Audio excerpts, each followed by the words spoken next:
उस दिन काफ़ी लंबी यात्रा के बाद सुबह 4 बजे मैं घर पहुंचा। पहुंचते ही दरवाज़ा खटखटाया तो पत्नी निशा ने भरी नींद में आकर दरवाज़ा खोला और मेरे अंदर प्रवेश किए बिना ही पलटकर अंदर चली गई। मुझे चाय की तलब थी, उससे ये कहना था पर कह नहीं पाया क्योंकि वो सोने जा चुकी थी। मैंने दरवाज़ा बंद किया और अंदर कमरे में आकर अपना सामान एक तरफ रख कपड़े बदल कर पलंग पर लेट गया। खुद से रसोई में जाकर चाय बनाने की इच्छा नहीं हुई। निशा बच्चों के साथ जाकर सो गई। न उसने मुझसे कुछ कहा और न मैंने कुछ कहा। इस तरह हमारी मुलाकात अक्सर होती थी, या यूं कहें कि सप्ताह में 2-3 बार होती थी। मेरा काम मार्केटिंग का था, इसलिए अक्सर मैं रात को लेट आता था। निशा भी इन चीज़ों की आदी हो चुकी थी, इसलिए वो नींद आकर दरवाज़ा खोलती थी और फिर कमरे में जाकर सो जाती थी। आखिर उसे सुबह जल्दी भी उठना होता था। बच्चों को स्कूल भेजना, घर के काम, बाजार के काम, ऐसे बहुत से काम होते थे उसके पास। पर आज मुझे नींद नहीं आ रही थी। आज माँ की याद आ रही थी, जो अभी 7 महीने पहले ही स्वर्ग सिधारी थी। जब तक माँ थी दरवाज़ा माँ ही खोलती थी। बहू को उन्होंने कभी इसके लिए परेशान नहीं किया। बड़ी सीधी थी मेरी माँ कुसुम, कम में भी खुश रहती थी। पर माँ की अपनी खासियत थी, मैं जब भी लेट आता था तो वो उठकर दरवाज़ा खोलती थी और वो ये इंतज़ार नहीं करती थी कि मैं अंदर आकर दरवाज़ा खुद बंद करूँगा। जब तक मैं अंदर ना आ जाता दरवाजे पर खड़ी रहती थी। मेरे अंदर आने के बाद दरवाज़ा भी वो खुद ही बंद करती थी और फिर ये जरूर पूछती थी, राजीव थक गया है क्या, चाय पिएगा। कभी कभी मैं ना कह देता, पर कभी कभी जब हाँ कहता था तो वो बहू को आवाज़ नहीं देती बल्कि खुद रसोई में जाकर मेरे लिए चाय ज़रूर बना कर लाती थी। जब तक मैं चाय पी रहा होता था तब तक वो मेरे पास ही बैठी होती थी, कहती कुछ भी नहीं थी, बस चुपचाप बैठी होती थी। चाय पीकर मैं कप टेबल पर रखता था और अपने कमरे में आकर सो जाता था। वो भी अपने कमरे में जाकर सो जाती थी। बस ऐसी ही हमारी मुलाकात होती थी। पिताजी थे नहीं, माँ ने ही मेरी परवरिश की थी। बचपन में मैं उससे बहुत बातें करता था और वो मेरी हर बात सुनती थी। पर शादी के बाद ये सब कम होता गया और जैसे जैसे वक्त बढ़ता गया हमारी मुलाकात मौन ही होती थी। समय के अभाव में, या यूं कहें कि शादी के बाद अपनी पत्नी और उसकी जिम्मेदारी डाल मैं बेफिक्र हो चुका था, इसलिए कभी उसे वक्त नहीं दे पाया। आज भी मुझे याद है कई बार वो मुझसे बोलती रहती थी, पर मैं उसे हाँ और हूँ में जवाब देता रहता था। शायद मैं उसकी बात सुनता भी नहीं था, पर फिर भी वो खुशी खुशी मुझसे बातें करती थी। ये अलग बात है कि मुझे तो ये भी याद नहीं है कि मैंने आखिरी बार उससे जी भर के कब बात की थी। पैसा कमाने की दौड़ में मैं उसे काफ़ी पीछे छोड़ चुका था। जब वो बीमार हुई थी तब भी मैं उसके पास साथ नहीं था। मैंने निशा को पैसे देकर अपनी जिम्मेदारी उसे दे दी थी। निशा ही उसे लेकर अस्पताल दौड़ती थी। वो कई बार कहती भी थी कुछ देर माँ के साथ तो बिता लो, पर मुझे तो पैसा कमाना होता था क्योंकि मुझे मार्केट संभालना होता था। आखिर सर्वाइव करने के लिए कमाई भी जरूरी है, परिवार को पालने के लिए पैसा ही तो चाहिए। बस यही मेरी सोच रही। जब वो अपनी अंतिम सांसें गिन रही थी उस दिन भी मैं उसके पास नहीं था। मैं किसी जरूरी मीटिंग में गया हुआ था। निशा ने वीडियो कॉल भी लगाया। शायद माँ मुझसे बात करना चाहती थी, मुझे देखना चाहती थी, पर मैंने कॉल रिसीव ही नहीं किया। क्या करता, मीटिंग में जो था मेरी भी अपनी मजबूरी थी। आखिर पैसा और प्रमोशन भी बहुत ज़रूरी है। पर आज मैं ये सब कुछ क्यों याद कर रहा हूँ? अचानक माँ कैसे याद आ रही है? आज इतने दिनों के बाद मैंने ट्रेन से सफ़र किया था, नहीं तो मैं बस से या कंपनी की कार से ही ट्रैवल करता था। हालांकि मेरा रिजर्वेशन था, पर आज मीटिंग इतनी लंबी गई कि काफ़ी वक्त लग गया। मैं दौड़ा दौड़ा फिर भी बस स्टैंड तक पहुँचा, लेकिन तब तक बस रवाना हो चुकी थी। सोचा कोई दूसरी बस मिल जाएगी, पर दुर्भाग्यवश वो भी नहीं मिली। तब किसी ने कहा कि कुछ देर बाद रेलवे स्टेशन से ट्रेन रवाना होने वाली है जो आपको आपके गंतव्य तक पहुंचा देगी। बस फिर क्या था, मैंने ऑटो पकड़ा और सीधे रेलवे स्टेशन पहुंचकर टिकट लिया। अब रिजर्वेशन तो यहाँ से हो सो मैंने जनरल में टिकट लिया और धक्का मुक्की के बीच ट्रेन में पहुंच गया।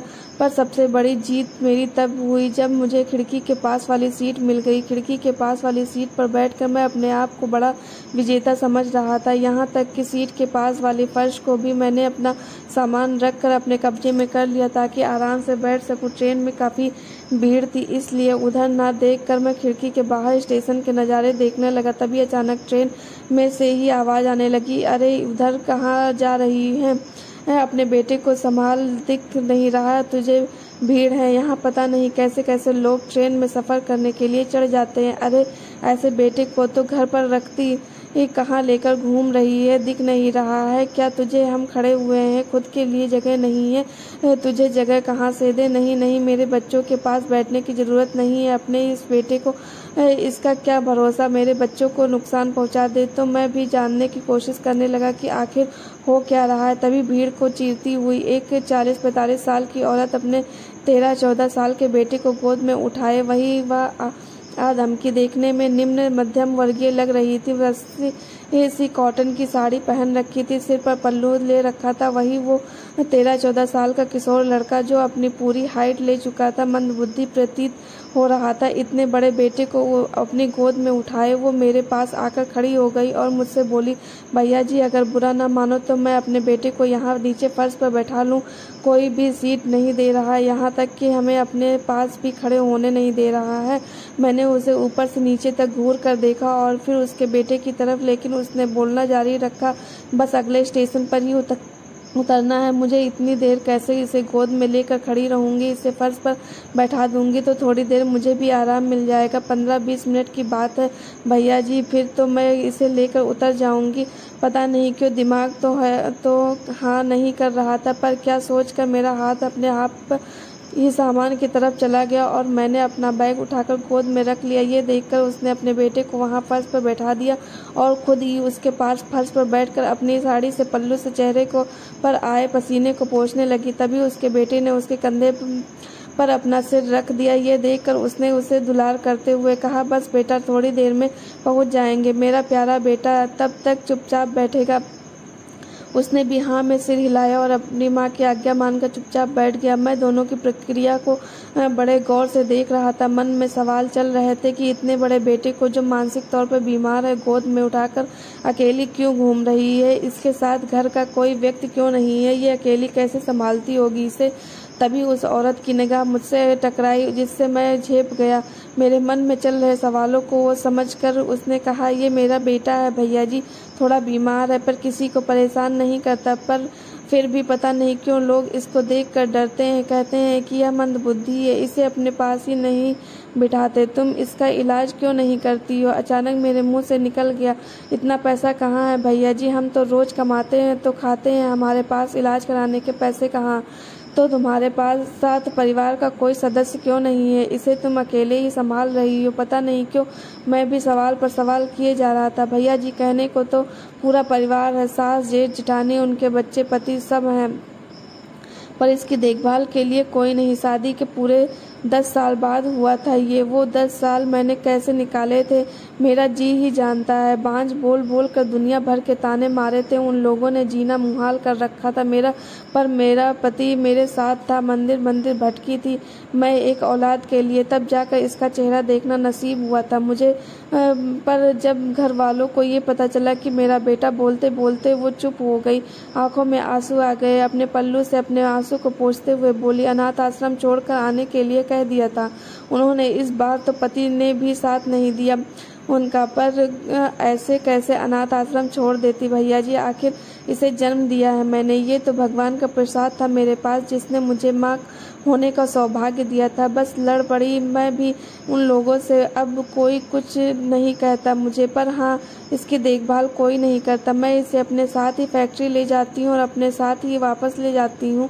ये किसी को परेशान नहीं करता, इसलिए फैक्ट्री वालों ने भी मना नहीं किया इसे लाने के लिए। इतनी हिम्मत कहाँ से आ जाती है? तुम मैं देख रहा था कि तुम ही इसे गोद में उठा कर ला रही थी, परेशानी नहीं होती तुम्हें? माँ हूँ भैया जी, अपने बच्चों के लिए तो दुनिया से लड़ जाऊँ। आप तो हिम्मत की ही बात कर रहे हो। एक माँ अपने बच्चों के लिए क्या नहीं कर सकती? बच्चे अपनी माँ को भूल जाएं, पर माँ अपने बच्चों को कभी नहीं भूलती। उसके शब्दों ने मुझे नींद से जगा दिया। शब्द नहीं थे, एक करारा थप्पड़ था जो सीधे मेरे गाल पर आकर लगा था। मेरी माँ ने भी मुझे अपने पिताजी के जाने के बाद पाला था, सही तो कह रही थी वो। मैं अपनी माँ को भूल गया, पर माँ अंतिम समय भी मुझे ही याद कर रही थी। काश मैंने उस समय माँ से बात कर ली होती। भला 2 मिनट में मेरा क्या नुकसान हो जाता। मेरी पत्नी तो एक अच्छी बहू बन गई, पर मैं अच्छा बेटा नहीं बन पाया। सोचते सोचते मुझे नींद आ गई। सुबह जब उठा तो देखा निशा रसोई में थी। बच्चे स्कूल के लिए तैयार हो चुके थे। जाते हुए वो अपनी मम्मी को बाय करके बाहर जाने लगे। तभी मैंने उन दोनों से कहा, मैं भी तो खड़ा हूँ, मुझे बाय क्यों नहीं किया। दोनों बच्चे ठिठक कर खड़े हो गए। उन्हें लगा कि मैं उन्हें डांटूंगा, पर मैं उनके पास आया और उन्हें गले लगाते हुए बोला, चलो आज मैं तुम्हें स्कूल छोड़कर आता हूँ। अपनी कार से दोनों हैरानी से एक दूसरे की शक्ल देख रहे थे, पर खुश थे। ये उनके लिए सुखद था और निशा के लिए भी। पर मुझे अब समझ में आ गया था कि पैसों के साथ परिवार भी जरूरी है। दोस्तों, आपको ये कहानी कैसी लगी कमेंट करके ज़रूर बताना। हमारे चैनल